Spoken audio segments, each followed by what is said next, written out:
harusnya masyarakat kita paham penyebaran ini harusnya ini disebarkan kemana-mana harusnya.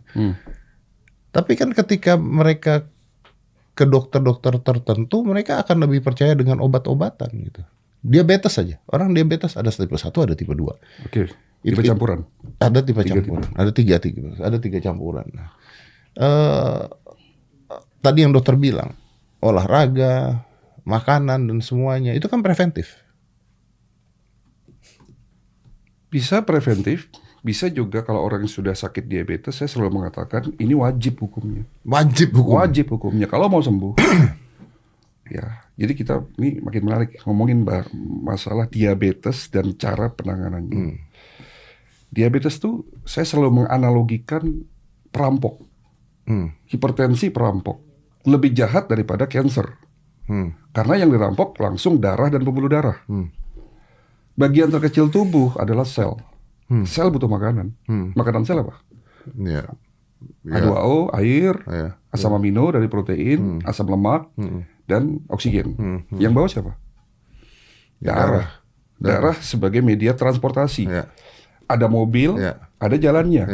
Jalannya darah adalah pembuluh darah. Ada arteri, ada vena.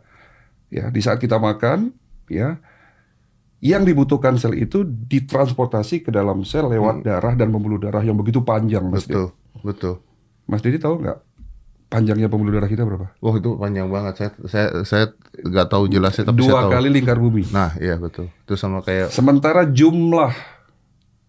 jumlah volume darah hanya 5 liter. Orang yang berat badannya 30 kilo sama orang yang berat badannya 300 kilo ya 5 liter. 5 liter. Berarti kalau berat badannya 100 atau 200 kilo yang diurus itu kan banyak. Sementara orang obes yang berlebih itu massa otot atau massa lemak? Pasti massa lemak. Massa lemak. Ya kan? Nah, jadi kalau ingin membuat tubuh kita secara fisik sehat, ya buatlah sel kita sehat. Berarti sehat dimulai dari kualitas darah dan pembuluh darah.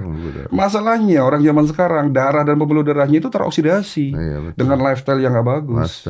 Nah, orang diabetes, kenapa kok jadi diabetes tipe 2 ya? Memang banyak di Indonesia, hampir 80%. Udah tipe 2 ya? Tipe 2 yang paling banyak. Bukan tipe 1. Tipe 1 kebanyakan yang terkena adalah anak muda, balita. Kemarin pasien saya usia 4 tahun. Iya. Loh, saya sampai kaget loh baca tuh. Betul. Balita loh kena diabetes sekarang. Jadi sekarang tuh ya, makanya dari muda tuh kalau saya ngomong ke anak-anak muda, mereka anak saya, lu jangan mikir masih muda nggak bisa kena. Sekarang sudah anak balita yang kena 400, Mas Dit, gula darahnya. 400. Usia 4 tahun. Dan ternyata memang benar Kementerian Kesehatan di tahun 2022 melaporkan terjadi kenaikan 700% balita yang terkena penyakit diabetes. Saya bilang itu fenomena gunung es. Dia nggak deteksi. Lu lihat bawahnya tuh. Kenapa kok bisa begini? Ya itu tadi. Ya, kerusakan yang ada dalam darah akibat apa? Insulin ini kan kunci, Mas Ded. Reseptor insulin adalah pintunya. Jadi kalau kita makan apapun, glukosa kan naik. Jangan lu pikir glukosa naik itu hanya karena makan gula, enggak juga. Enggak. Ya kan semua bisa menaikkan glukosa, termasuk daging pun menaikkan glukosa. Dan kita butuh glukosa, betul. Betul. Nah, di saat glukosa naik kan secara fisiologis otak memerintahkan pankreas. Disekresi masuk ke dalam darah. Nah, insulin ini pada penderita diabetes buta, blind insulin. Siapa yang rusak? Oksidasi, kembali lagi jadi biang keroknya. Reseptor insulin ada dalam dinding pembuluh darah sebagai pintunya, rusak. Kenapa? Plak, ketutup. Gimana caranya itu gula bisa ditransport ke dalam sel? Tunggu. Saya ngerti semua yang dokter ngomongin. Tapi gimana caranya balita bisa mengalami itu? Kalau itu diabetes tipe 1. Tipe 1? Tipe 1. Kerusakan pankreas memang 90% pada balita itu diabetes tipe 1.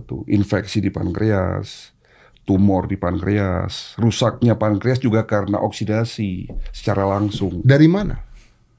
Oksidasi dari Mas Ded. Hari ini terus terang sedih. Ya, banyak ibu-ibu yang nggak tahu memberikan susu formula. Susu kental manis yang tidak bersusu. Nah, ngomong gitu saya nggak enak sebetulnya. Susu kental manis kok nggak ada susunya. Oksidasi kan? Nah, itu dia.